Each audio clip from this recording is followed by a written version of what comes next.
How's it going, everybody? In today's video, I'm going to be talking about my Nokia 1 Android 1 device. I actually made a different video about a different Android 1 device a few months ago. I'm going to link to it below. That was the Xiaomi Mi A1. So this Cherry Mobile Android 1 phone, it was released in 2015 when Google wanted to make a stock and vanilla Android experience for people in poorer countries, basically the Philippines and India, people with a huge population of people without a lot of money, but who love the internet. So they chose the Philippines and India because that's really the demographic. This is my backup phone. I always have a second phone just for backup, just in case, when I travel, or I'm always going to weird places. It's always good to have a backup. So this was really cheap. This came out like around 4,000 something pesos, which is a little under 100 USD. This came out in 2015 with 4.4. What was that? I think it was KitKat.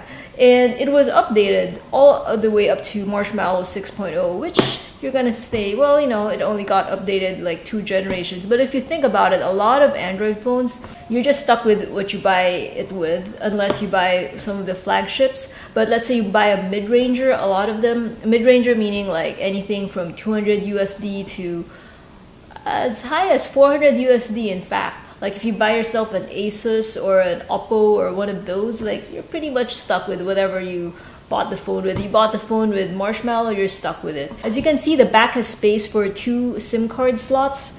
They're nano SIM cards, so if you have like a modern phone, like an iPhone or a Pixel or whatever that uses nano SIM cards, you can use this as your spare phone. Like if you need to like remove that SIM, put it here when you're traveling, and put the SIM of your destination country into your main phone, it's great. It also has expansion for a micro SD card for up to 128 gigabytes. The screen is just 4.5 inches diagonal, and it's like a shitty resolution. Like what's great about it is it comes with Android 8.1 Oreo. A lot of phones that are not Android flagships but are also not that cheap, that's around 250 to 350, 400 USD, they still come with Android 7 as of May 2018. They're just like trying to rip you off. Obviously the camera here is not so great either, but it's kind of better than this.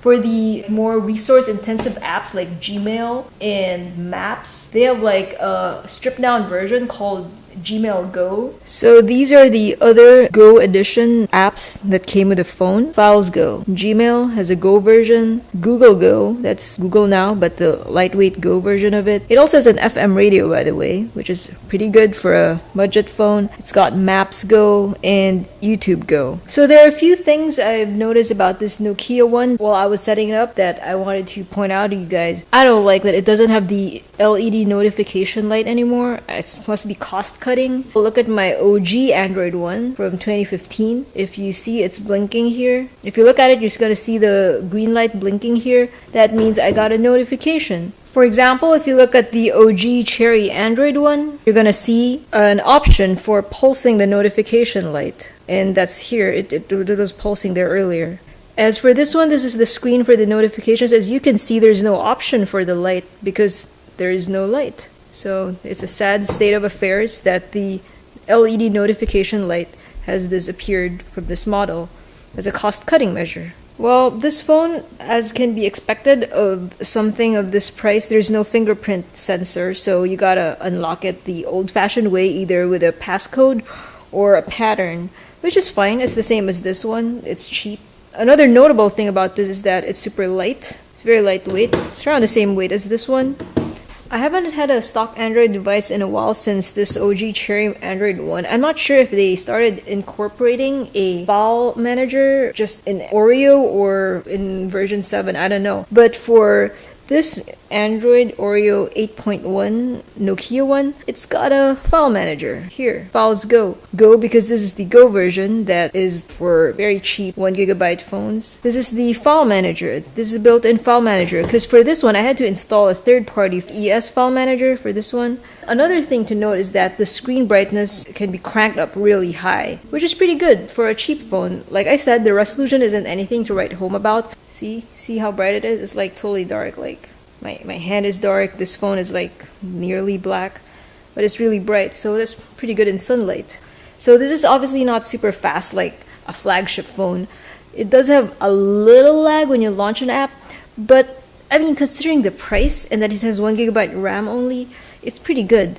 So, and it's comparable to like China phones with 2GB of RAM that end up slowing down because of the bloatware. So I'm now going to task switch. So I've got the file manager here, settings page, Google Photos, Gmail, and Evernote.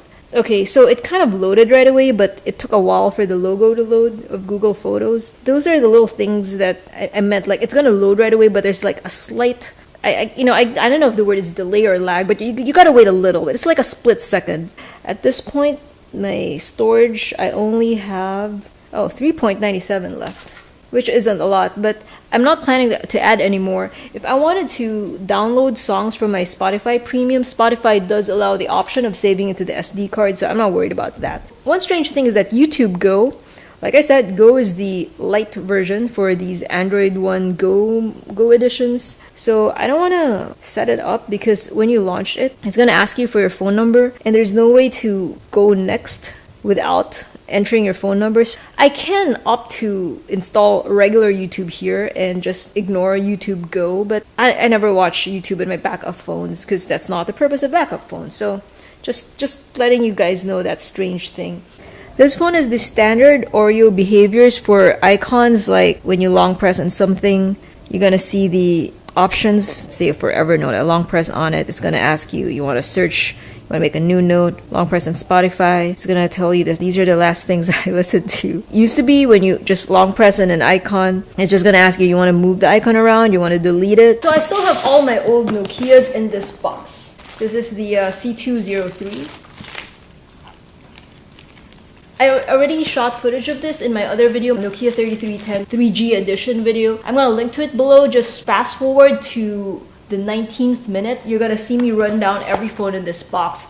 Alright, thanks for watching. I hope you found this video informative and helpful. At least now you know where you can find a backup spare phone that's good, that's gonna be updated, and it's not gonna be a piece of crap. Hope to see you in my next video. Thank you for watching.